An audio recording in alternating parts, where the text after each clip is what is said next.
রাতভর ঝিরঝির বৃষ্টি আর সেই ভেজা আবহাওয়া ছাপিয়ে ঢাকা বিশ্ববিদ্যালয়ের টিএসসি আর মুহসিন হল মাঠে কাঁপিয়ে তুলছিল ফুটবল উন্মাদনা। যুক্তরাষ্ট্রের নিউ জার্সির মাঠের সেই স্নায়ুচাপের আঁচ যেন এসে লাগে হাজার মাইল দূরের এই সবুজ ক্যাম্পাসে।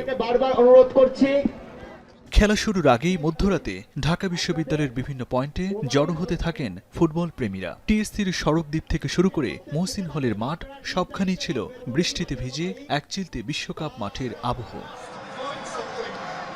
টানটান উত্তেজনার এই ম্যাচে দর্শকদের উচ্ছ্বাসেরও গতি বদলায় মুহূর্তে মুহূর্তে।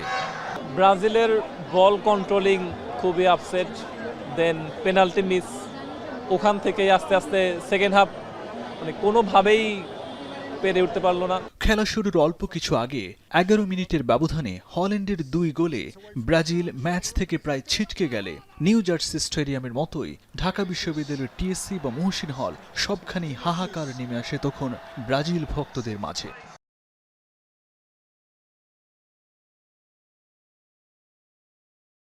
শেষ সময় যে ব্রাজিল এভাবে আমাদেরকে হতাশ করে দিবে এটা খুব দুঃখজনক। আজকে ব্রাজিল জিতলে ভালো হইতো, সামনের যে খেলাগুলো ছিল খেলাগুলাই ধরেন লোকজনের আনন্দটা বেশি হইতো।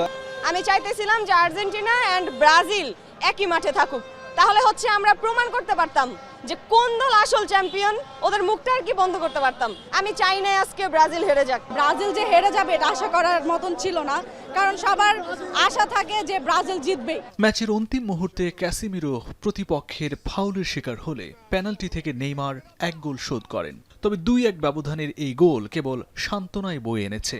জায়ান্ট স্ক্রিনের সামনে 1990 সালের পর বিশ্বকাপে ব্রাজিলের এত দ্রুত বিদায় দেখে কেঁদে ফেলেন অনেক সমর্থক। মাঠের লড়াইয়ে ঐতিহাসিক জয় নিয়ে মাঠ ছেড়েছে নরওয়ে, কিন্তু ব্রাজিলের পরাজয়ের গ্লানি আর আবেগের সুনামি বয়ে গেছে সমর্থকদের মনে। ইমদাদুল আজাদ, এখন, ঢাকা।